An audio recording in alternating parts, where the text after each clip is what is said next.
Entertainment buzz. Hear me told ya. Yo, yo, yo. What them say? Up to the buzz. I don't know. The buzz. You know how we roll. This is the entertainment buzz. Further on in the buzz. That is why they borrow our things. And them searching and searching. Like but just on a clip them away. What we gonna do right here is go back. Way back into time. Sky, are you? All the respect them eyes up. Like a flag. Hear me now. It's about it. Dig it way. Entertainment buzz are the real thing, man. Sight.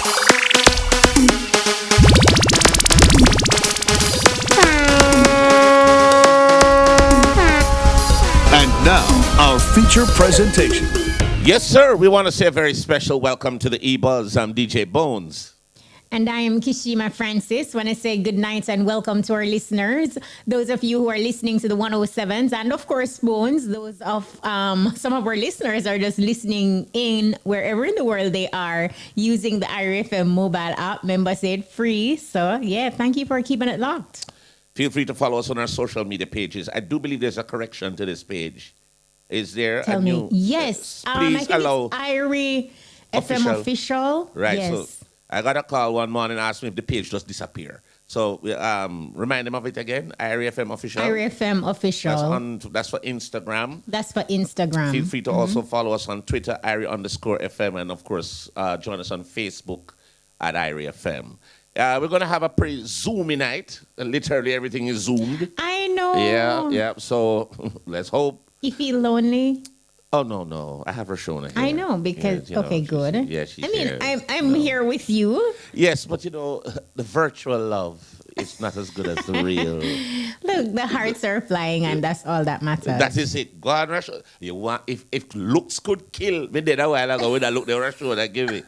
No, sir. Give yourself. I got unalived a while ago. I tell you. But yeah, so we have some pretty interesting people coming on tonight, especially the king of comedy, Oliver Samuels. Oliver Samuels, yes. Long time me not talk to him on air like this. So and some of the other is it producers or writers for this movie that he's starring in. Producers, so, yeah, and also co-stars as well. Music artist is Ajji. I hope I got it right. Or Ajji. Or Ajji. Ajji. So I have to make Ajji. sure. Yeah, Okay. Ajji. Nice tuning. Exactly. So we got a lot of things. Anything you want to step into in terms of hot topic? Well, a lot is happening in terms of hot topics. Yeah. A new piece of information that we see coming out. For last Friday, we had a conversation with Papa San, and he told us that he had planned to go and see Lieutenant Stitchie, who is still in hospital. His wife told us on Friday as well that he is now communicating using his eyes and making steady progress and that sort of thing. So according to World Music Views, new information out as it relates to Papa San, he's saying that he didn't get that opportunity to see Lieutenant Stitchie. So, and I think that had to do with, the hospital visits, like he wasn't allowed to see him and that kind of thing. And we know how it is in some hospitals. There is a visitation period and that sort of thing. Knocking on wood, I haven't been to a hospital in a long time. I've been, but to visit other people. Yes. Yeah, not me. Even to visit, like I haven't been. What was that experience? I mean, were you able to go in and see the person, or there were still restrictions, or you had gone during the visitation time? It is important, and I've always said this is not sometimes who you know, but who know you. And you really, really need to have somebody on the inside to help you sometimes. And the hospital atmosphere is never very pleasant. It's a very. I have two places that I don't like to go, which is a hospital or a funeral. I mean, a funeral, I just not friend. But I mean, the experience was thank goodness the hospital that I went to was not a public hospital, so that wasn't so bad. But there is some amount of leniency, and I think it's full time. Certain situations and things is not of such where you have to have links or know somebody on the inside. It should be right, in order. It should just be right across the board, because having a loved one, for example, who is ailing, even though just like everywhere else, there are rules and regulations. So if there is a visiting period that is allotted, you really want to try your very best to visit during those hours as well. So well, understand the two things. It's kind of rough, just to put a little backstory in terms of the connection with Papa San and Lieutenant Stitchie. And if you had followed their story from back in the 80s, these were the two baddest lyricists you could find. Papa San, Stitchie, and there was another one named Wolfman. I don't know if you ever hear about Wolfman.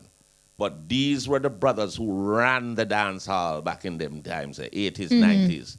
And let me tell you, the lyrical style, Papa San is, they both gone into the church now. But let me tell you, when it was like what you call a lyrical clash between Papa San and Lieutenant Stitchie, it was something that you look forward to. Back in the day, no social media, so you have no electronic nothing. So you have to curl up your bunny and go through the gate, pay the money and go through the gate. And so you can experience it. Oh, yes, man. So look, Papa San was on road to success, and he did share his journey, and it was quite a journey, like you're explaining, yeah, man, very exciting and colorful, from secular to gospel.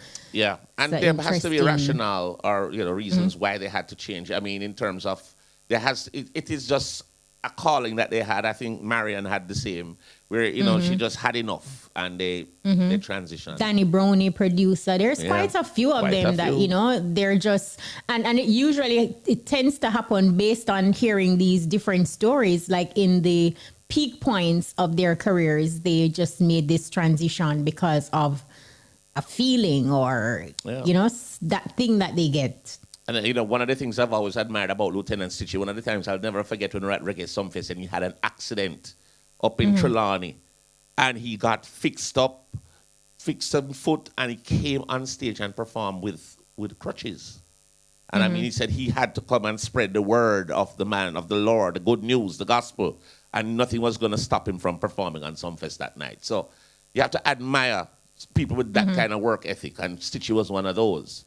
And it was unfortunate. I think we interviewed him that night, and another night he was performing, and I realized something was not quite right with him. He wasn't processing what we were asking him, or it was delayed. Yeah, you were telling me about that. Yeah, it was delayed. So obviously it was the genesis, or maybe one of the first symptoms of a bigger problem, which is what he's facing now. But good thing, like I was saying, his wife told us on Friday that, progress. He's responding positively to treatment and, like slow but steady progress. So, slow and steady gets you to where you need to be. Stitchie, love, we pray for you. We hope you recover and recover fully so that we can still get the great music and the great performances from yourself. And we also understand that Bounty Killer will be giving tomorrow, making Rodney and Banky handing over, yes, to Stitchie as well. So that should be nice. Yeah. Yes, I think we're gonna be covering that as well. Okay. As in Irie FM, we'll have somebody there, probably we can get some sights, right. and hopefully sounds from what's taking place there. And big up to Killer. I mean, his foundation, and Banky, yes, the foundation is doing very well. They are steadily making some great progress.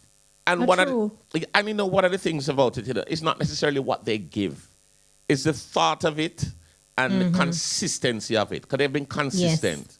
Absolutely Bounty consistent, presenting stuff, and to me, this particular cash donation to Stitchie, I think is at a pivotal time. Because other people were talking about, hey, why they don't put on a benefit concert for Stitchie. I think it was Sprague Benz. He had said that, he said, why government don't put on an event and all the entertainers just kind of lend their support and their talent to earn the much needed funds to offset medical expenses. And that clearly fell on deaf ears, but here it is now, Bounty Killer and Banky.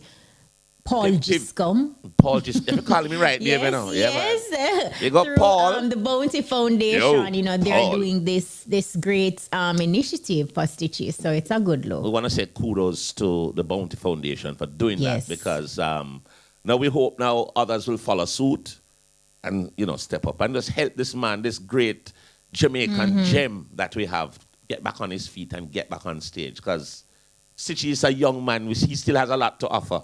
So yeah, look here. Yeah, so. Absolutely. What else you got to talk about there, girl? Well, Buju. Okay, go ahead. You know that Buju. Buju's Canadian visa has been reinstated. So Grammy-winning reggae entertainer Buju Banton will make his return to Canada on October 13th. He'll be performing at the Scotiabank Arena in Toronto for his first Canadian show in over 15 years. A long time. A long time. So you can just imagine how the Jamaican contingent in Canada are going to just get ready to check out the Gargamel's show. I really admire Buju's team and what they've been doing to get him all his documentation back up and running. I mean, I would have never thought I would have seen Buju back in the States. In the US. No, absolutely. And can I tell you? Yeah. His show in Atlanta, it was a really good look. Great vibe. You already know that Buju can perform. So, long time. True showman. Killed it. Yeah, man. And people did have a blast. So just imagine the Canadians, a 15-year hiatus, not seeing Buju. Only thing they could remember Buju is to play the music. I know they can actually see him live. See him live and just experience that. So it's a great look. Mark, big up yourself. Have a great show in Canada, brother. The possibilities are endless. He's soon seeing in Europe, but I don't think he had an issue going to Europe already. But no. So but that's a great look. Big up, Buju. You had a topic. I don't know if you want to go back. Okay, yes. Yeah. I was going to say Spice during a live, IG live, she revealed that her home in Atlanta was broken into by gunmen. And, she didn't give us much details in terms of, if there were any items taken or, if the perpetrators were nabbed. She just used the opportunity to also said to people that, look, in everything that you're doing, you have to keep God in the midst and just, continuously pray. So she was saying that clearly God was covering her and her family and friend that night. So as I say, that she's okay. I think that we're just in very different times. Things and times are changed. Different in a way that the change is so swift or so dramatic that you can't even process it how fast. So you really have to live your life to the fullest. Do what you can do now, never procrastinate. You never know when things will just change. Things change on the flip of a dime or in a split second. So when I hear things like that happening to Spice, go live your life here, girl. You live your life already. But, no, absolutely. But live it more because you just never know. Somebody said when you look at someone and they look sad, they're sad because they're living in the past. And when you look at them and you see that they're anxious and having anxiety, because they're living in the future. So, they were saying that, look, I encourage you to live in the moment, live in the now, enjoy what is happening now. And it takes some level of relearning and unlearning to understand that and do it. I know it's easier said than done. Well, I don't know about the analogy about somebody being sad living in the past. They could be sad because something is happening to them right now, in the moment. Them hungry or anything Squally else. And box them shut. Them have an issue right now and them not happy. But I mean, yes, but that was a good bit of information there. But Spice, make sure the ring camera them at work and you can see the old thief them who come in your house. That's all you have to do. And bring the footage to the police and make them put out the APB and lock them up. That's all have to happen. And stay prayed up so you can bring the footage. Yeah, that is definitely for sure. What else we got here? We got a big Cecile. So you know of the situation. Well, we of course you know of it because we've been talking about bullying in schools and that sort of thing. So she took it a step further to following that incident. So, she was talking about it on social media and she went ahead and created like a platform, Make School Nice Again. So she's doing that with her social media followers on Instagram and that type of thing. So she's saying that where she is now, she's actually assembling a board and she's seeking the involvement of professionals so them can just have an active space for help. Yeah, as I said, the bullying situation in schools is a lot more common than people think. And in the workplace. In the workplace, too.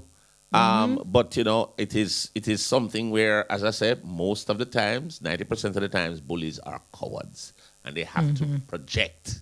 So when they make that loud noise, and if you are not as loud, they think they can bully you around. Well, you know, certain people, you know, don't run and joke there with them. Trouble. But let's hope this whole situation of bullying, there has to be ways, strategies, and systems to try to curb it. You know, the counseling, as what Cecile would say, you know, probably get people involved. Talk to the bully them and say, why do you do this? Why you need to do that? You know. And it's a thin line too, because in teaching the lesson, you yourself don't want to become a bully. Exactly. To the bully, you know. So it's a thin line. It's a what do you call it? A delicate balance. Delicate balance. Delicate balance. So let us hope that works out for Cecile. I'm sure it will, because a lot of people can relate to the bullying. But yeah, so we got a lot going on here tonight. All right. So how we looking? We are we gearing up to say go to the music? How you feel? Well, you say, let us go to the music. Yes, right. That's how so we're going to play his song, and I love it. It's like you're living on the edge. Okay, let's hear it. Hear it, and then we're going to talk to the artist.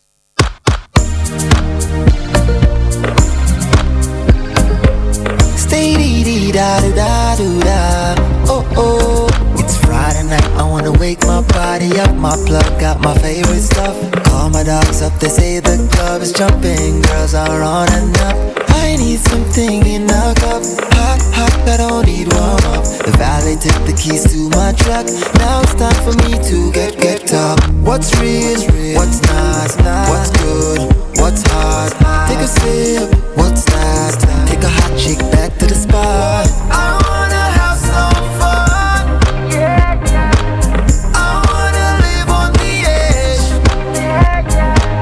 I wanna have some fun, enjoy my life. I wanna live every day. More drinks to the table, my order. Feels hot like the middle of Nevada. Whisper in my ear, in my ear, in my ear, in my ear. Ajji! What up, what up, what up? All right, Ajji, welcome. I know you're responding, but we're not hearing. Unmute your mic. Hold on. There you go. We're hearing you now. We're hearing you. Okay. Ajji, where I say, brother? Rich? Hey, I'm there. Hey, so hold on now. Ajji, how you get that name there? First of all, because no, you are the artist who always sing about party. You put them in one wicked rhyme all the while. I mean, I say, does it have anything to do with the Ajji Bones, or that's different? No, I don't know. Tell us, Ajji. Tell us about you, the artist, the name. How the name come about? Yeah, the name was originally Adrenaline. Yeah. And it was just too much syllables, so we just shortened it to Ajji. Okay, makes sense. And obviously there's a different style now, because this is like because I know you as an artist, Adrenaline, where, hey, I would always look forward to seeing you make a commercial about a party. And I mean, I say, it's like you just doing it off the dome, like you just, you know, you maybe just get the basic information at the party, like the admission, and maybe wait a keep, and then you just do the rest. Yeah. You still do that? Yeah. Not so much, no. I think doing that was a part of just my creative style, you know what I mean? And it was something different, because somebody initially asked me to do ads for a party, and right. Instead of just speaking the words of the ads, why not just freestyle it? You know what I mean? So yeah, that's how that came about. That caught on very well, because you had to do a lot of them. Most definitely. Yes, sir. Now, in terms of music, now, give us a quick synopsis of how you got started in music. Wow, how I got started is it kind of hard to even say, because it's been so long that I've been loving music and, you know what I mean, pursuing it from school days. You know what I mean? Right. We used to write, and we used to be around artists. So writing for other artists was a thing, you know what I mean, before we even start doing it professionally. But it's always been a love from school days. Well, obviously, it's a love that it shows in terms of how you deliver your talent, in terms of whether it be in the ads for the parties or your actual music. Tell us, you said something about writing for artists. Who are some of the artists that we know that you have written for? I get asked that so often. Yeah. And my answer to that is always it's kind of tricky. I'm in a genre that for lack of a better term, it's kind of frowned upon. So I kind of take that respect for artists whom I write for outside of my career, and I'm kind of not highlighted that much. Got you. Yeah. So you know what me I go with the argument. You understand? So yeah, let's just keep it that. Let's keep it moving. Definitely, we get Yes, it. We get that- it. yeah. Now, in terms of a manager, do you have a manager, and what would you say is your strategic plan to say get Ajji out there and on the lips of fans locally and globally?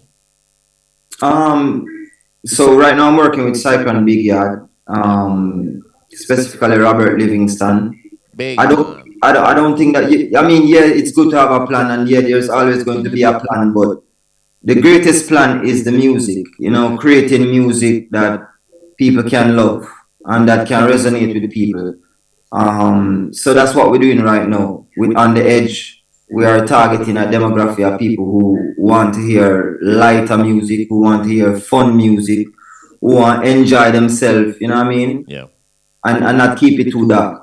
Well, actually, obviously, there's been a rebirth or a transformation, because this tune On the Edge is a different sound from you. I mean, me normally hear you other tune them, but I would say, but this is a different sound and then a different name.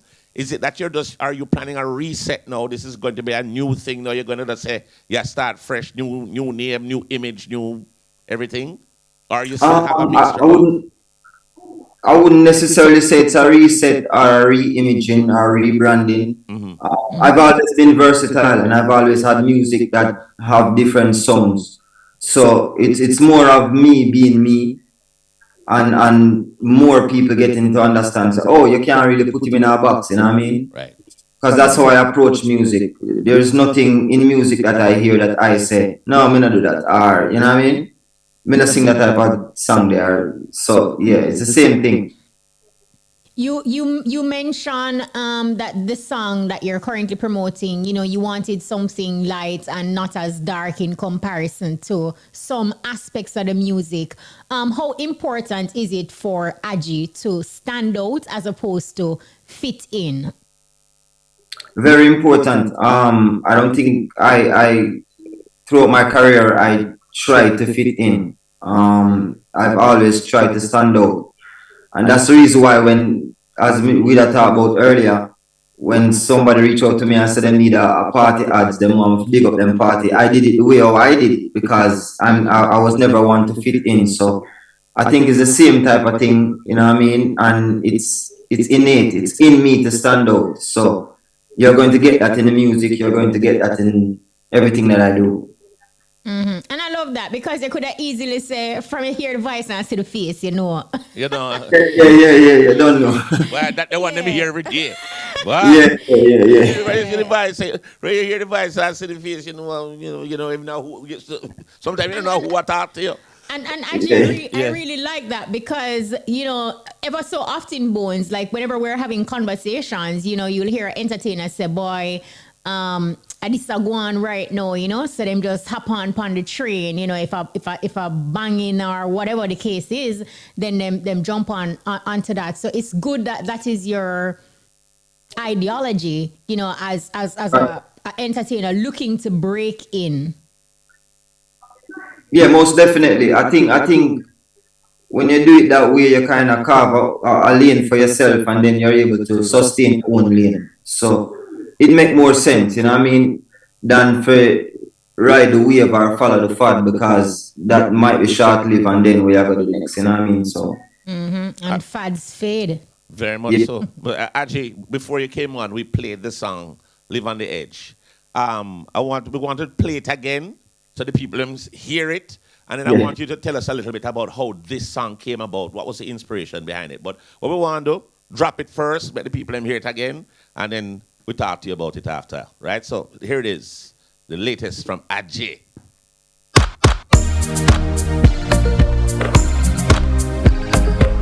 Stay da do da do da. Oh oh, it's Friday night. I wanna wake my body up. My plug got my favorite stuff. Call my dogs up. They say the club is jumping. Girls are on and up. I need something in a cup. Hot, hot, I don't need warm up. The valet took the keys to my truck. Now it's time for me to get up. What's real? What's not? What's good? What's hard? Take a sip. What's that? Take a hot chick back to the spot. I wanna have some fun. I wanna live on the edge.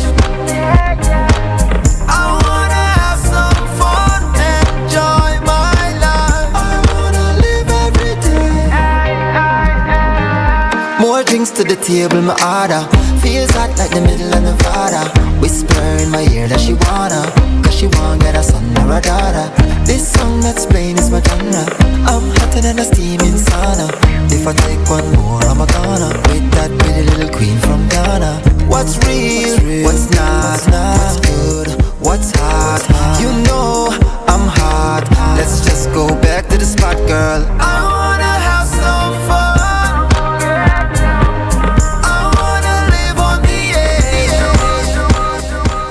That is a rich tune. That's rich. That's rich. Light indeed. All right, before we get into the questions now, Ajji, we're going to take a quick time signal and we're forward. Carb Sales, #1 for home and hardware. Call us at 876-954-2220 or visit us at Main Street in Duncan Trelawney. The time is? Your time is 9 o'clock right here on Roots Rocking Reggae Radio. If you're just joining us, it is the EBUZZ, and we're talking to our music artist, Ajji. We just heard his great track, On the Edge, and now we're going to find out how this, a party, or was it a theme that you were writing about, or you were just living life and putting it into music? How the song come about?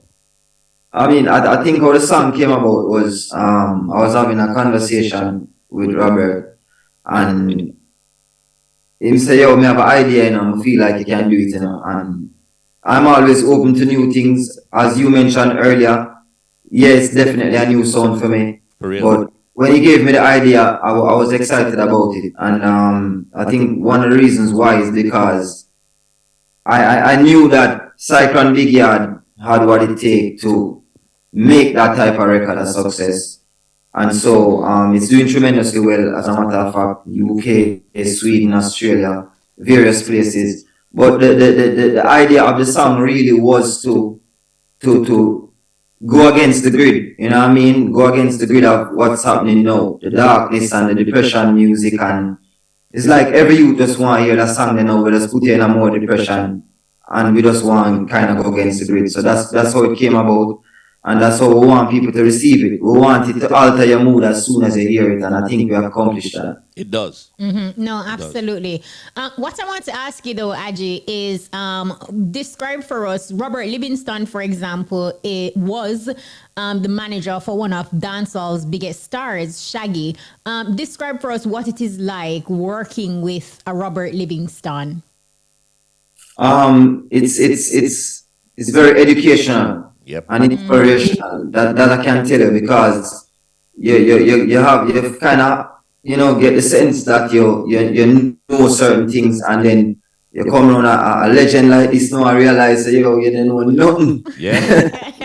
And he has seen it all, He has seen it all and done it all. Most definitely. Yeah, most definitely. So even the creating the record and certain slangs are certain words that I would typically use to write song, and he said no, because he understands that the broader market wants to be able to digest the content. So I'm sure we can use replacement of words, so that's when it go places like Spain and places like, you know what I mean, where very little English is there, them still can absorb it. So that's how the record came about, and I was glad for the opportunity. I'm still excited about it, and the full potential is yet to be revealed for this record, believe me.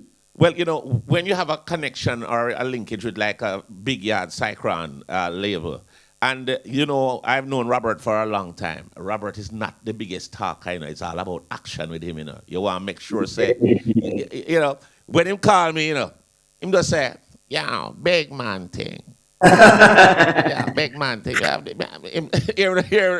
exact words are. I have this youth here, you know. I have this youth here. I'm just sending me the song. Listen to it and tell me what it sounds like.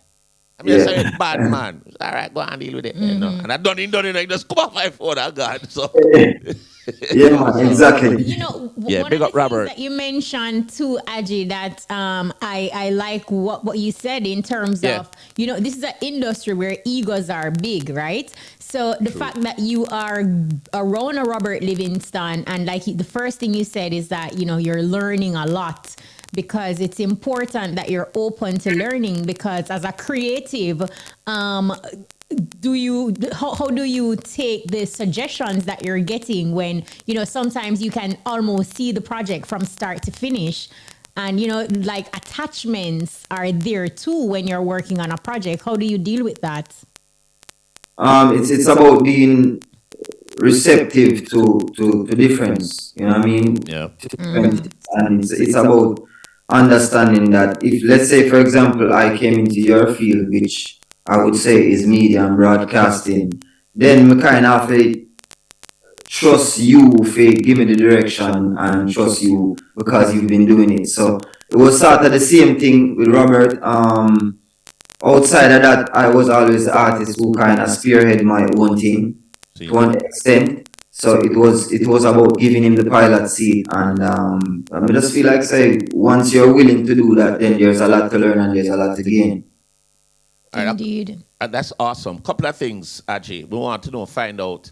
We know that Big Yard Cyclone is management. We want to know in terms of your social media handles. How can we get to you?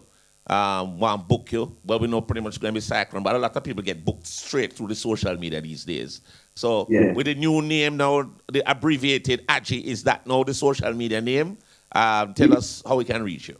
Yeah, most definitely. Well, once you type in Ajji or Ajji World on any social media platform, then we're going to pop up. As far as phone number and email is concerned, that's also there.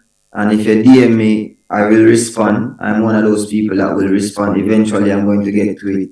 So yeah, the link there, man. The link there. Ready. How's your calendar looking? Where can your fans see Ajji perform next? Next, if you're in Florida, it's going to be Big Cups this month. I think I have a couple other gigs in Florida. We're really dealing with promotion right now. As far as internationally, we're still ironing out Europe and closer to December. You know, Jamaica very festive in December, so December. As of this month, everybody want their Jamaica December. Let's just put that. It's true. Is me? So yeah, man. That's this it. month to October is a very festive month down here to the Heroes Weekend. What? Yeah, true. There's a lot of things going on. Well, you know, we're looking forward to seeing you all over. So you're in Florida this month, and of course the shows will be coming in. I think we should name. You have an album or an EP or anything like that coming out? We can look forward to. We're in the process of recording material right now. We don't have a name yet. We don't have a date yet, but we're always recording. So. We have a name for your album. In honor of Robert Livingston. The album Big Man Thing. Big Man Thing. Sure. Big Man.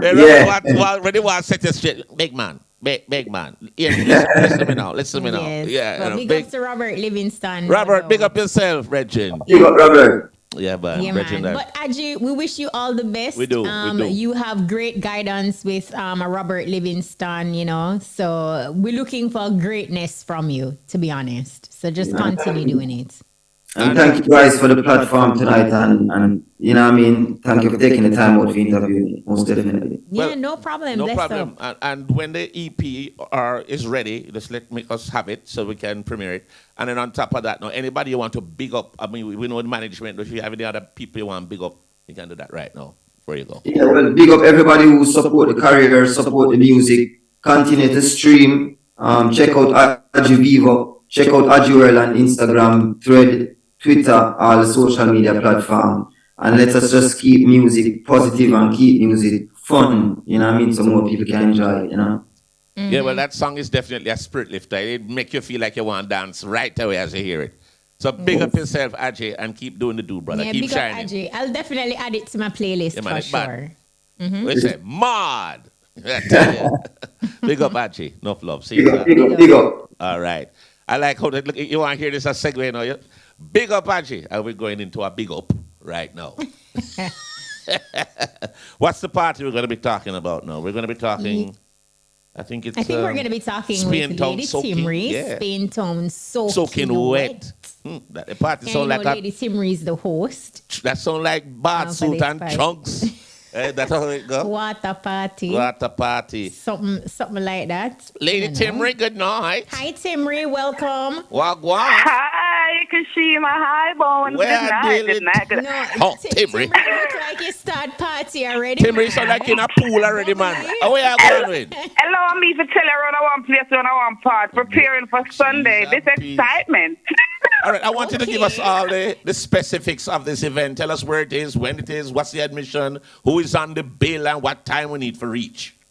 All right, so it's I can tell you from now, it's an early event. So it's a day event. It starts at 3 p.m. So, from as early as 3 p.m., everything is active. It's all about Don P Complex, and this is at 51 Jones Lane in Spanish Town. Right. It is active. This is the second staging of the event. The first one was off the chain. So, so we're going harder this time to make sure it's bigger and better. You have Molly Don, you have 10 Point, Lincoln Tree, that Chap Queen, the Bad Queen will be on it also, and we also having Santa Black. So, the excitement. Lots of, Shoko Bus himself. Yeah. Bracket, the whole of them, bag of excitement. And of course, it's hosted by yours truly, Lady Timry. But outside of that now, yeah, man. And the girls, them, remember, shorts and bikini bones, you know them thing that the girl them are come out in now. And that be that so you know. No, that be want to see. No, but Timry, No. for all this excitement, two things. What time should we get there? And what's the admission? Actually, three things. And where can we get tickets? All right, the tickets are available. You can get tickets at the locations that are listed. They are listed. You have locations in Fort Moore, Spanish Town, and of course, outside of all of that, you can also call, and of course, you can get your tickets online. Also, let me talk about this, Kashima. I really don't want to leave without talking about this. We will be having giveaways on here, of course, on IRFM. Starting sometime tomorrow, we will start the giveaway. But here's the exciting thing about it. Is what they will be getting. It's not just about armbands. We're talking about gift packages with, the water toys, because, there will be free water toys given away. We have lots of tattoos, piercing, and all of that will be free. So at the end of the day, they can just look out for all of that excitement that will be on here. Of course, the ticket is also online at www.xticket.com. The admission is only $1,000 for general admission, and it's $3,000 for VIP. And to get everything that we're talking about, come on. And what time? A fun feel. You can't want me so fun that I think that is a measly small amount for all the excitement that is planned. What time? Okay, you say it's an early event. What time it start? 3 p.m. It starts at 3 p.m. So from as early as 3 p.m., of course, they have special hosts that will be there with all the enjoyment and everything. So you have some really nice girls that will be clad for the event because, Don P Entertainment have their professional promo girls. So they will be out early at 3 o'clock. The place will be bombarded with ladies in their shorts and bikini. Tim, are you sure you're just going to go host? Man, you're one of the girls in the pool too, because we want to see it.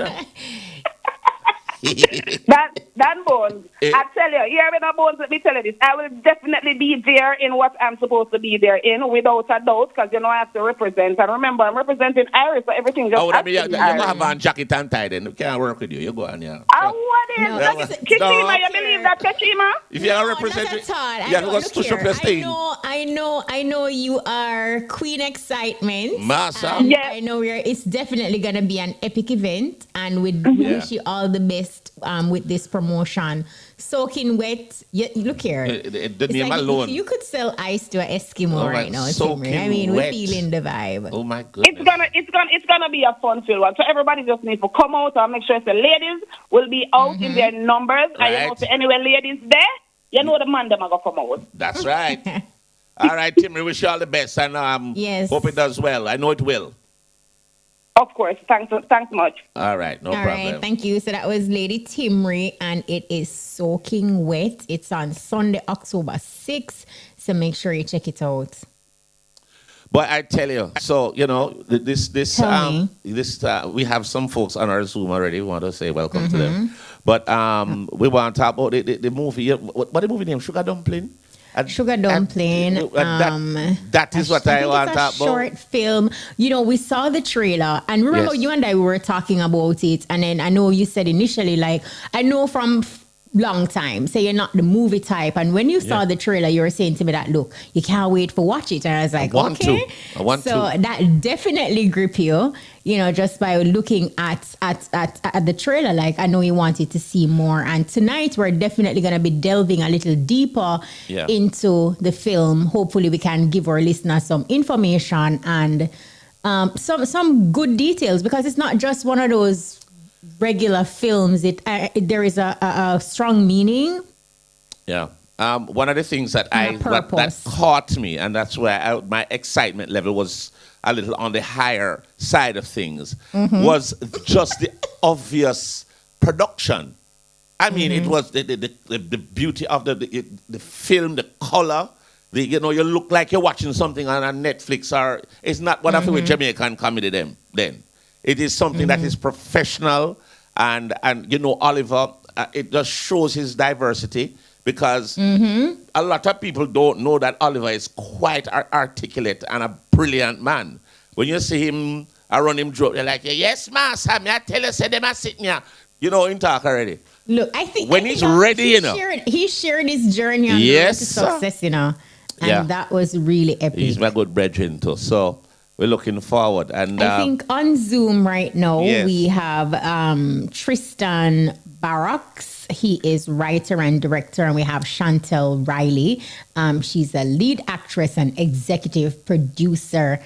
Chantal, Tristan, good night and welcome. Can you hear us? Yes, I can hear you. Good night. Great to be here. We are really excited to jump on and have this conversation. Well, we're really excited. So the whole movie, I want you to just tell us the genesis of it. How did it come together? Was it accidental? Was it something that was very strategic in planning? Anyone can take it either. Well, the little lady go first since Tristan is here. Tell us how it started. How did the genesis of this whole movie come about?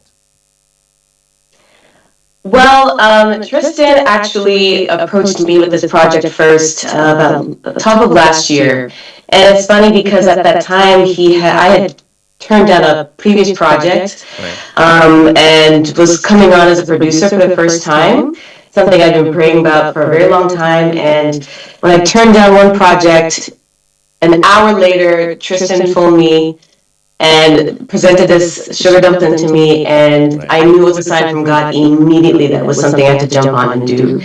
It's a beautiful story about a journey between the reconnection between her father and a daughter, and the elements between Jamaican food and, of course, Jamaican music, and the journey of that together. And so, me, myself, being of Jamaican descent and a Jamaican Canadian, I had to jump on this project to represent the island, for sure.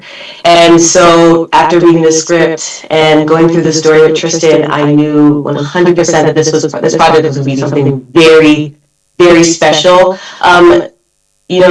Touching on certain topics like Alzheimer's and dementia, especially one that is hitting our community and not talked about as much. And then one that represents the island and our heritage as well. I knew it was something that would be very special and something I wanted the rest of the world to see as well. Let's bring in Tristan here now. Why dementia is such a strong theme, a strong message. Yeah. What actually led you in that direction? To be honest with you, first of all, thank you for having me on. It was something that was just I had seen in other expressions or with other people's lives and other people's lives. It hasn't actually happened to me, myself or any of my family members. And so a lot of the story, I really do believe, is kind of like I'm kind of more of a champion or really just a steward of this story. And what I'm realizing, in terms of the dementia piece, I really wanted to use something that was grounded, something that people could relate to, and it was a universal experience, right? And one of the things that we're really excited about and that's kind of taken us aback is how much when we were just telling people about the story before we even put out the trailer, how many people just leaned in and was like, that's happening to me, that's happening with my aunts or my grandmother or my father, or I had to take care of my mom, before she passed away. And so this is really bigger than us, and this is just a story that we are hoping that we can just manage, steward, and share with the community, both the Jamaican diaspora, but also, the second and third sort of audiences that are not from the West Indian diaspora, but have similar experiences. So we're really, really excited about this. Well, Tristan, so here's the next thing I want to find out now.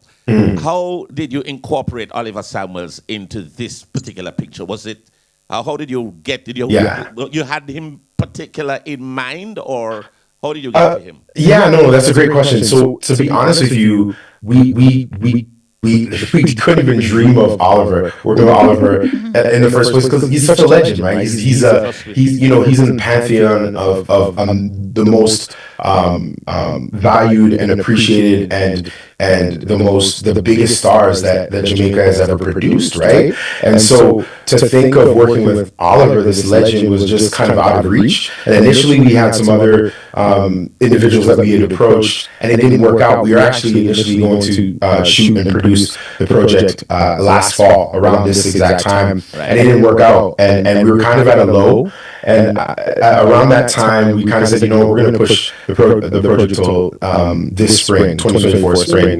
And it was almost, again, like Chantal said, it was like God inspired, because I was on Instagram and I was just scrolling, and then I see like a post from Oliver randomly.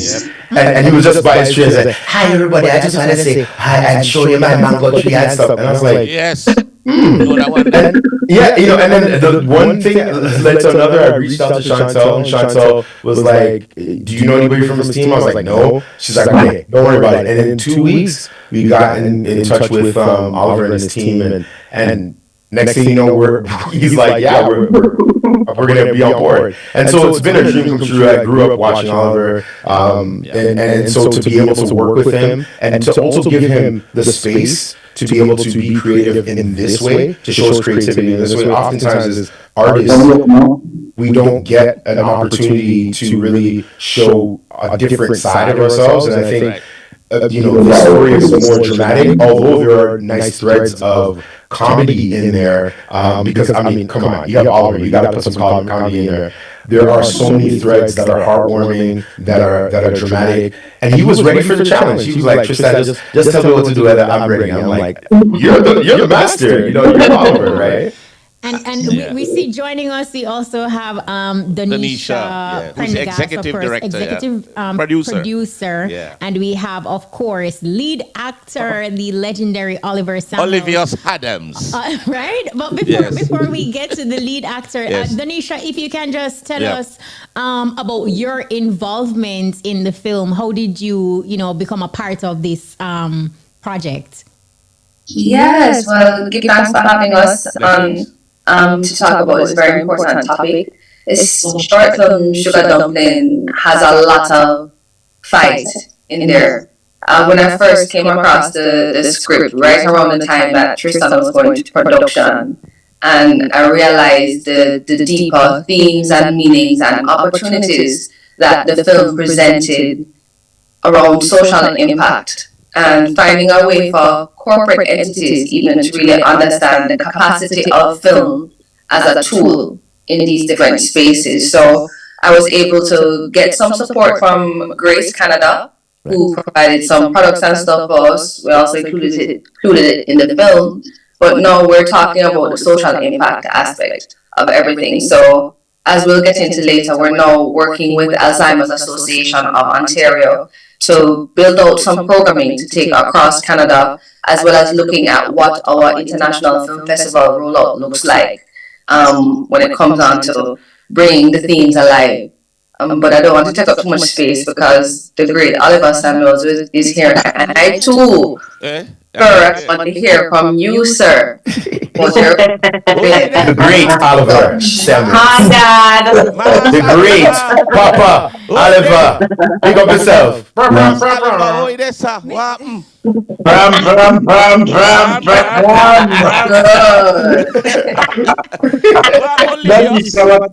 Donisha, whatever you set me up, I love you so much. I can't mix with you. No, never. Mr. Samuels, tell us, can you share with our listeners locally and globally what it was like for you to get into character to play somebody who has dementia? Like, what was that like for you? Was it challenging? No, it was not. And one of the main reasons why it was not, because Tristan, the director, has from day one us having conversation. It made me feel that me could do it, and then when I met his wife, she made me feel that I could do it. And when I met all of the other persons, my daughter, I can never remember her name. She made me feel that I can do it also. And therefore I went in the project feeling confident. Plus my experience with, I have worked with some people who seem to be on the edge, and I have experienced people who have been going through that situation. Sometimes them say the king of them family, them say the queen of them family, and then them come back normal, and then you don't know when they're going to be going off again and this kind of stuff. So I've put all of those things together, the confidence building from the various persons that I've worked with, and my experience with friends who are dealing with family members who are going through the experience. Well, you know, one of the things, Oliver, is that we know you for comedy. We know you for that very charismatic personality. But I was just saying to my friends a while ago that Oliver is one of the most articulate, brilliant people. He only go on like him go on like he has no sense, but he's extremely brilliant. When I saw the snippet, because we were talking about it last week, Kishima and myself, and I was saying, Kishima, I saw a thing with Oliver, and I said, that is a true movie. You need to see it. And then when I see like somebody was coming to you, and you brushed them off, I said, don't touch me, because, you know. And I said, you know, I would have never known Oliver that. I mean, it was so traumatic. Real. It was so real. And I say, you know what? When you're a brilliant person, you can adapt, you can pivot, because Oliver can do anything. So we kind of glad so we get to tonight, you know, because, you know, we don't say we can't fit in a little busy schedule, but we give it forward, you know. My daughter, Chantal here has grown, you see. I bet it never so long yesterday, not true? Chantal, fertilizer in top. That girl there going with things, you know. I do want to. Yes, Donisha. I do want to say though, another thing that I think is important for us is to honor the legacy that has come before us, you know, and we know that Oliver still don't get him flowers yet, and so we hope and we are championing this film to travel around the world so that Oliver can get to walk some red carpet, cha-cha style to represent and the thing that he's supposed to, with the recognition that he's supposed to get as one of Jamaica's icons living within this time. So that is our responsibility and our honor to be able to do this film. And I'll just jump in and say the same thing. I think, you know, a part of the reason why I think this film is so special is just, you know, we really wanted to create the space for people to see how amazingly talented Oliver is, you know what I mean? And also Chantal, their chemistry together on screen is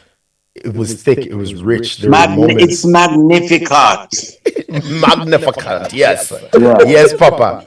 And so there's this. I think to Denisha's point, like we really don't want to wait until later on to honor this giant, right? This ambassador. I call Oliver an ambassador of Jamaican culture, of West Indian culture, right? I was born in Canada, but I was raised, by two amazing Jamaican parents, and as a Jamaican Canadian, one of the things, or through lines, or things that connected us back to the island was Oliver at Large, was being able to see my parents let down their hair and not be immigrants and not being in the grind of living in foreign, but actually reliving some of their childhood through the sketch comedy of Oliver and the genius of Oliver. And so, I think this is really a moment where we really should salute him, and not just salute him, say nice things, but also like really honor him. We need to think about getting awards or naming streets or doing things that we need to do while he's still around, because he's such a gift, and he's somebody that deserves everything. Oliver Samuels International Airport. See it there. Right? I'm in a politician, sir. No, somebody can get airport name after your pooper. I swear to God. Oh Lord. Earlier in the conversation, you mentioned that not only are you tackling the seriousness of dementia, but you were able to inject Jamaican food and culture and humor to bridge the gap. And it must have been a delicate balance to portray the seriousness of this issue that a lot of persons, a lot of families are impacted by. Describe for us, Oliver, what that was like for you to just send a strong message of what dementia is, and also being humorous in the same breath, and just ensuring that that balance is there throughout.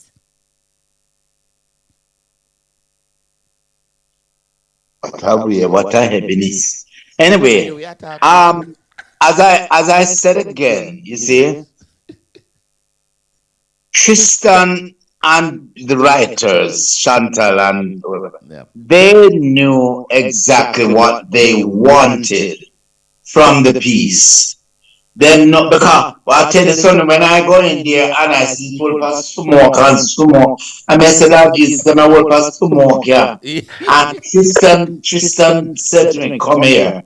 And when I look at the monitor, the camera, and what I saw was exactly this feeling of age and all this kind of thing. So he knew what he wanted, and from the material they knew what they wanted. And I, as an instrument, just try, me never go there with me pompous self and me diva self and things. I went there as somebody with some experience, but somebody that was open and was ready to take instructions and to be guided. What a lot of people have been saying is that, thank God, there is something coming out with true, authentic Jamaican dialect. Yes. That was so important for us. Them talk that and that thing. But another thing, now, me don't know how Tristan will manage, because a lot of people throughout the world, because I am inundated with messages every day. Them things is a big 10 commandment movie. I'm glad that big movie. And I tell you, when I saw Donisha there, poor Tristan, Donisha, me said no. But when he see me over panting, man, he must have was shocked or jealous. I don't know which one. I'm jealous. Back to your point, though, I felt a sense of pride that I was able to take the material and deliver my language, our language, in its purest form, and also not to go overboard and be extremely comical with the subject that we were dealing with. also there was this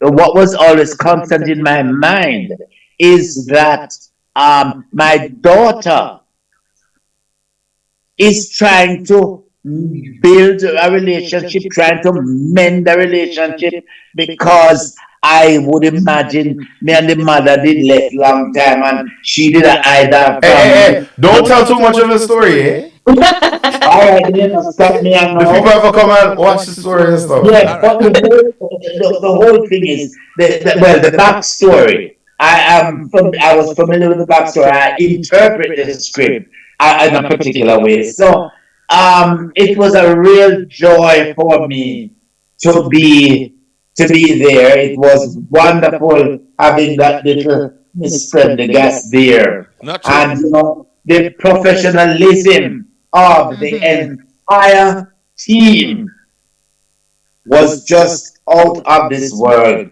And I must proudly say, I was treated like the star that they think I am. That you are. That you are, sir. You are that star. But You here are a is- star, this a Jamaican question- legend. I have this question especially for Donisha. She's the executive producer. When can we get the movie? Is it in theaters now? Or when is there going to be a premiere? Is it worldwide? I want to know when we can get access to the full thing. Are we ready? Coming soon, as one of the executive producers, because Chantal, as an actress, is also an executive producer. Okay. Shout out our producer, Natanya Barrocks. Yes. My wife. Tristan, my husband team.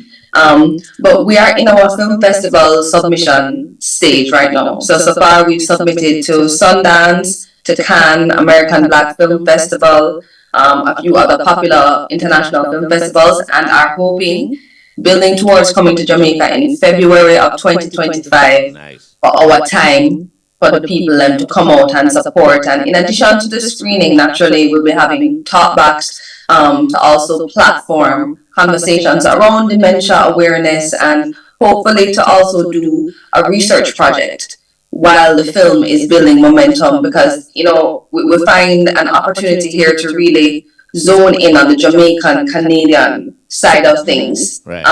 Living in Canada right now, the black film industry,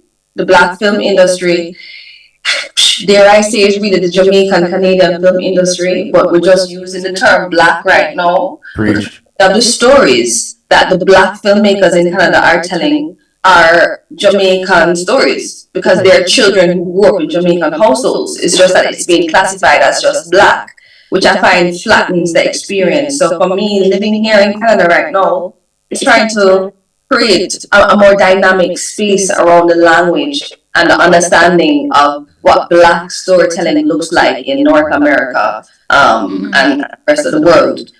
So yeah, we're looking forward to it on that way. Looking forward. Yeah. Chantal, what was your experience like working on screen with the great Oliver Samuels? What was that like for you? He was so difficult to work with. No, I'm joking. Oh my gosh, it was a dream. I remember, just like Tristan mentioned, watching Mr. Samuels on TV, and all his incredible skits were hilarious. And never in a million years did I think I would actually get a chance to work with him, and to watch him on screen, and then to be next to him on set was actually insane, to be honest. It was surreal. It was definitely surreal. And not only that, to get to know him, I call him Dad, to get to know him and, know his warmth and, his incredible sense of humor, and how he's just able to make everybody feel so comfortable around him, allowed me as an artist to, dive deeper into my character and into our relationship together on screen. And so I felt like that's what really helped our chemistry get to the place that it did, and to capture it on film. So, Dad, I love you, and I can't wait to see you again. I work with you again. Dad, what's her name then? Chantal. Don't be mean. All right, we're talking about the legend Oliver Samuels, and I know Tristan was and others were talking about, growing up and watching Oliver on screen and on stage. The particular one was Oliver at Large. I remember that one. Can anybody here tell us their favorite episode? Oh, Oliver at Large. So you can name them out one. So Tristan, Donisha, Chantal, tell me your favorite Oliver at Large. It's a tie. It's a tie between two. Definitely the airport one where he's traveling to far. That one is legendary. That is a legendary episode. That's a piece of work, right? Oh, I played that actually a couple weeks before we went to camera with Oliver. I played that for my kids. And my kids looked at me and said, "Okay, Dad, now I understand you better, much better," because all of my comedy comes from like that show, like everything, right? And then I think so it's two you have that are your favorites. Yeah. So it's that one, and then also I forgot what the name of the sketch is, but it's like when he's basically faking like he's Rasta, but he wants to eat the pork, but he's like, "Take out the pork and give me the foul." That one. Guess who's coming to me now? That was one of my favorites. Everything. I remember that. So those are your two favorites. Those are my two. Yeah. All right. Chantal, what are yours? The airport one, I was gonna say the exact same one. I thought that skit is like the best to me. It's hilarious. Mr. Samuel's delivery is just so on time. Like this comedic timing is just like. It's just perfection. And, even the supporting actors around him, too. Like, I don't know how anybody was able to keep a straight face with you on set. Because we never could on set. What about you, Donisha? No, I have to say, it's just the memory of the Dutch pot them come up with the big dumpling them. Just the image, because you remember when Wait Name the Air Jamaica used to run. Yeah. Real life, and I think that Oliver, your work validated our culture and our experience internationally in spaces where we felt othered, otherwise. To see reflected through your work, it created a safe space, just like Tristan said, for our parents to let down their hair after being out there to fight Babylon. What is your favorite, Oliver? Man, Kishima. Yes. Yeah, the airport. I think there's an airport scene. There is him, trying the bulk of syrup and just all those moments, like things that make us Jamaican, and just like seeing him on set doing things that guilty as charged. Seeing those things. These are things that you do. So favorite line. Favorite line. You remember this part, when Oliver go up and say, "Sir, your luggage is overweight." And Jim said, "But she have a good mind, use that word, they overweight." If she step on the scale tomorrow morning, the top spin. But say, when I heard that line, Oliver, we dropped down there and laugh, man. You want a box me now? Box me. Let me use this opportunity to big up and to thank Patrick Brown. Yes. Yeah. Because Patrick Brown as a writer understands and know how in Liverpool and know so much of them country expression and all that kind of thing. And Patrick understands my soul, and he writes for me when we're working together. He writes with me, man, and a brilliant writer. So all them lines there. But it come from a brilliant actor to execute it. So absolutely. And you bring it up. Yes. Yes.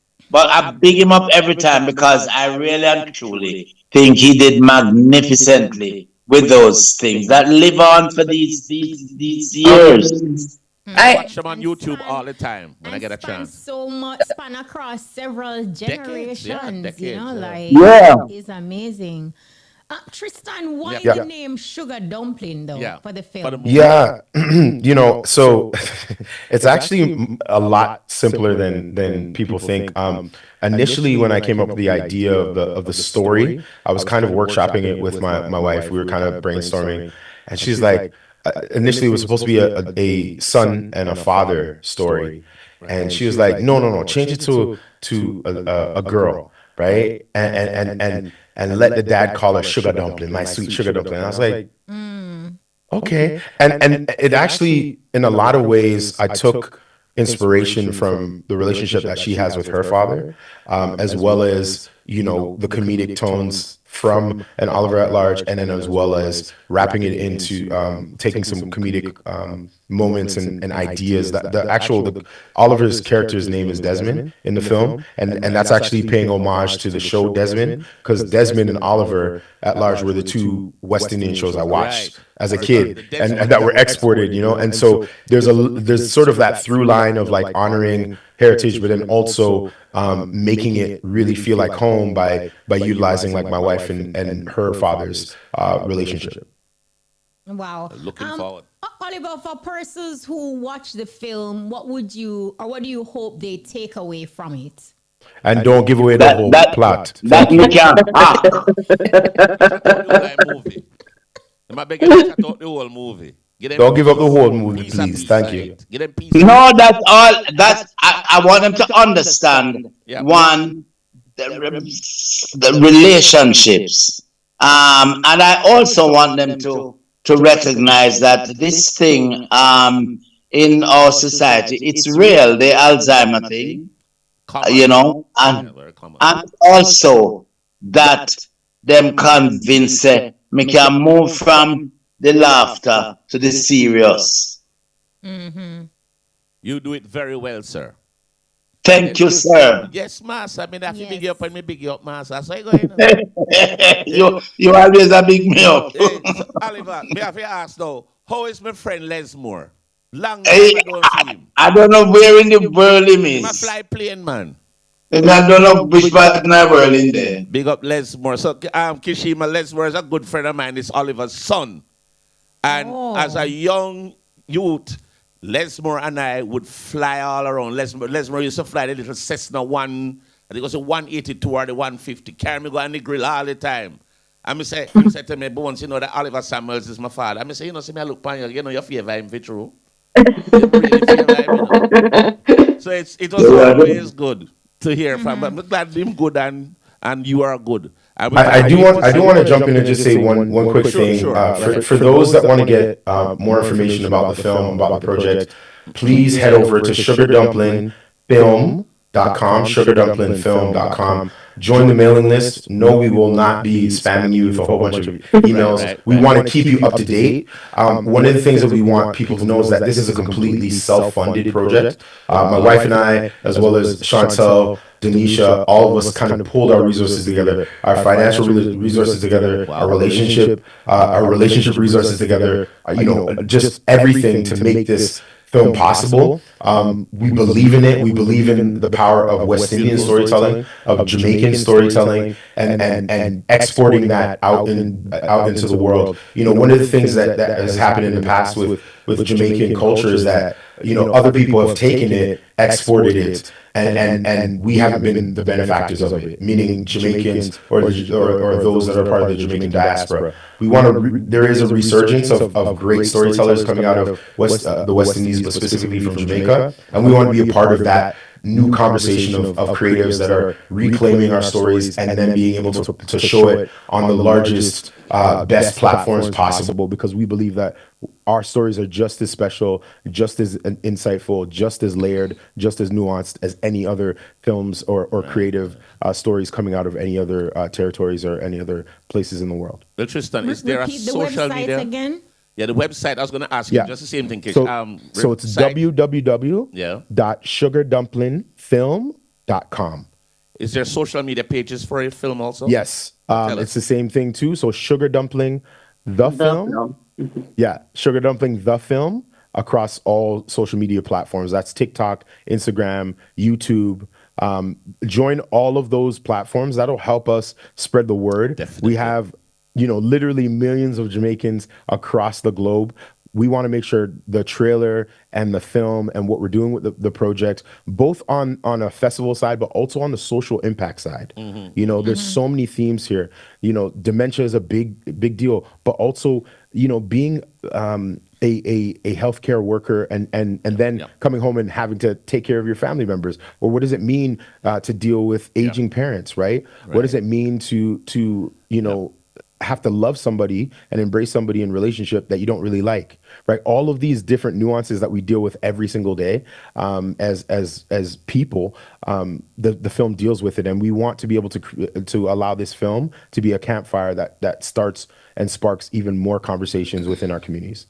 Well, it did Sounds that already. like there are several tear-jerker moments. I can imagine. I'm not telling no one. Not tell out too much.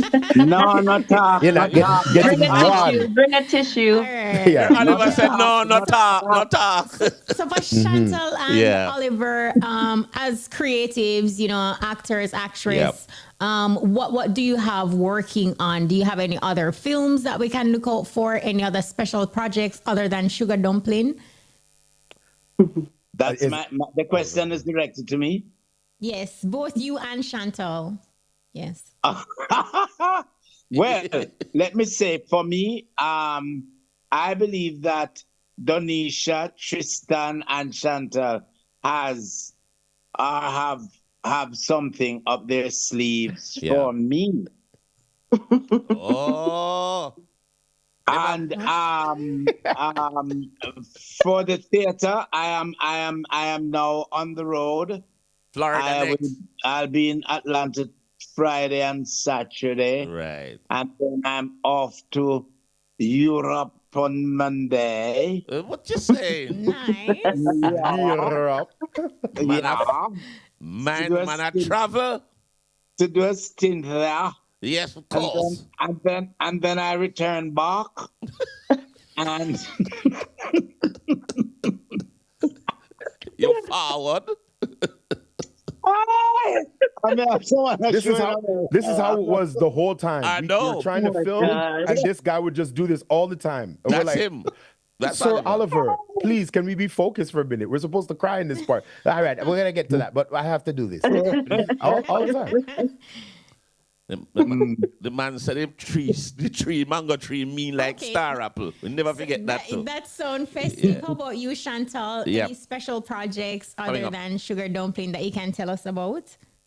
I'm just about to jump on a new Hallmark series. I'll be jumping on that next week, so you can look out for that. But a lot of my time is actually focused on Sugar Dumpling, honestly, for the rest of this year and into next year, and making sure that it gets the attention and the love that it deserves. So that's the major focus right now. We are looking forward to this movie. How about you, Donisha? Because the last time we had your mommy on, she was talking to us about you working on her music videos as well, and you are her boss. And we were talking about Sharon Marley. But any special projects you're working on right now other than Sugar Dumpling? Yes, a number of projects, but I think the one that I do want to mention is an art exhibit that I recently curated for my grandma. Wow. It's called Garden that Rita Grew. My grandma Rita. It's on right now in New York, and it runs until October the 7th, but it's a collection of images as well as curated art pieces that we commissioned from a few local artists to profile my grandma beyond just a musician, all of the different capacities and hats that she's worn as a philanthropist and as a businesswoman, a visionary who founded Tough Gong Records and has championed my family's legacy. So just trying to find ways to preserve our culture and make it accessible to all generations. Awesome. So yeah, we continue to evolve. It's a busy set of people. I know, and it's amazing. Yes, I can just imagine, Tristan, you're all about Sugar Dumpling right now. Yeah, man. Yep, I'm all about Sugar Dumpling, but also I'm working on a few other projects. Can't really talk about them that much anymore right now, but definitely we're gonna stay within the diaspora, within the West Indian experience. There are movies that we want to do, different types of themed movies, romantic comedies, holiday movies. We really want to expound upon the world of Sugar Dumpling and what we're creating. And so really this is the first of many projects, Right. and that's why we really want to focus on trying to develop it as much as possible, and also give opportunities for the community to engage with it. And then from there we can grow and expand from there. So I get the feeling that series might be in the making. Well, hey, listen, nothing is impossible and nothing is a no. We just don't want to give away anything. We just want to make sure that people can see this first, get excited about it, and then we can take it from there. Okay. But I want to answer that question, and I say, if there are individuals, corporate entities, organizations who are interested in supporting the production of a series, we're interested to have conversations, because again, this is a fully independent, self-financed project out of pockets. We don't bank behind us, but this is something that we know we have quality product. We know we have the capacity. True. And Jamaica is investing in the local film industry. I want to encourage the local film industry to see that Jamaican stories are told anywhere Jamaicans live. So, and just to add to that, I know we're running short on time, but I do want to reemphasize what Donisha is saying. Like, it's really important to understand that as independent producers and filmmakers, we have the opportunity to embed our authentic experiences from an authentic place, from the community, into our storytelling, right? This is not through the lens. This is not a film that's through the lens of Disney or Paramount or through anything else. This is as authentic as you can get, down to simple things like having a bottle of bleach and by the sink in the kitchen scene, because we wanted to make sure that we were so authentic and so true to what it meant to be Jamaican and West Indian. And so again, this is just the beginning. We're gonna do much more, but come along the journey with us. Join the mailing list. If you can donate and support, be a part of creating this. If if these are the things that you want to see, you got to support it, because if you don't support it, not only just with sharing it, but also commenting, liking, subscribing, and donating, then it's going to be a lot more harder to be able to reproduce a lot of these things. And I'm putting it out there that next time we speak with the team, we're going to be talking about the awards. Yes. Yeah. All of the awards. All of the awards. Then. All of them. Yes. All of them. Well, look. The Oscars, the Emmys. Everybody. The daytime, the nighttime Emmys. Yes. Everything. Tristan. Best actor. Everything. Best actress. Sorry. Tristan, Chantal Riley, Donisha Prendergast, and of course, Mas Oliver. Yes. I want to say congratulations to all of you. Putting a project together, as you said, self-funded, and that is not easy to do, because there's nothing in film that is cheap.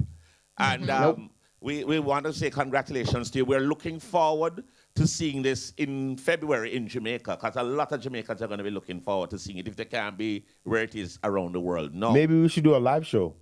I don't see why not. Yes. Yeah, I don't see why not. So you have a liver there. You ready, You're ready. We can make Lesmore fly away to the show. I love the excitement, Dean. If you love the excitement. It is always so good to see our own doing such great things, waving the Jamaican flag high. And of course, we wanted to say kudos to you. And we're looking forward. I mean, we're truly looking forward to seeing this film in our theaters here in Jamaica. Yes. And hopefully on one of the streaming platforms also, we're looking to see that too. And in the schools as well. And in the schools. Institutions and all of these spaces, because again, this film is a tool for social impact. When we were speaking with some members of a bank up here, we didn't realize it, but she was saying, she's watching a lot of her clients age and just understanding how it is to navigate that in the bank space. So again, there's a lot of capacity for impact with this one. Absolutely. Wow. Thank you so much to everyone who came on and shared. We appreciate it. Oliver Samuels, Donisha Prendergast, Tristan, Barrocks, and Chantal Riley. Thank you. Oliver, Thank you for having us. Give a little shout out and a Mas Oliver. All right. Me thank you for continued exposure to the public of our work. And we greatly appreciate it. Eat up your sour sop. Greatly appreciate it. Yes, I'm Oliver. Them stop eat up your sour sop, Oliver. Mama. I'm gonna ask your granny cow. Give generously. Give generously. Look at that thief in one day. Give generously. Somebody box him one man. I travel very regular. Very regular. Without a visa. You're not going anywhere today, you know, sir. Take your bag and enjoy the heat, because you're not going anywhere. Good memories. You know, I'm going to go watch Oliver at Large right now when this show done. Yes, I'm going to go watch that. Thank you all so much for making the buzz tonight. We appreciate you all. Thank you. And Thank you so congratulations. much. Big up Bye, everything. Chantal. Bye, all. Blessings. Tristan, business. Thank you all. Love you, Donisha. Awesome. Wow, Lovely that was conversation. an amazing conversation. Look, Bones. Yep. They may have to consider casting you, you know, because expensive, you know. Me not cheap. Oliver teach me for dear. Oliver. But you know, we want to say thanks to them again. I really enjoyed the conversation. Make sure you check out the website. Please. Sugar Dumpling. I think it's Sugar Dumpling the film Sugar on Dumpling Instagram. film. Yeah. So be sure to check it out and check out their website as well. Right. www.sugardumpling, and we're really looking forward to seeing the film. I'm definitely looking forward to it. Yes. We're pretty much out of time, Tina Kishima. Look at that. Yes, I know. A big thank you to everyone who came through and made it possible. Ajji, thank you. Our music Yes, artist. yes, And yes. we had Timmy on about our big event. And of course, we want to say thanks to all our friends here from the Actors, movie. actresses, the crew, Sugar Dumpling crew. Yeah, Donisha Prendergast, Oliver Samuels, Tristan, Barrocks, and Chantal Riley. We thank you all for making the buzz. And of course, we also want to say a special thanks to our team here that makes the buzz possible. Big thank you to our producers, Rashona Fitzhenley, Shamara Preston, Vivian Stewart, Jodian Dawkins, our technical operator, DJ Lollipop, in-studio engineer, DJ Kemar, and Peter Broadba. Peter Broadba! Media Connected. Yes, sir. Thank you so much. Join us next week for another exciting edition of the EBUZZ. I'm DJ Bones. And I am Kishima Francis. Mutabaruka is up next with the cutting edge. Yes, Rasta. We out.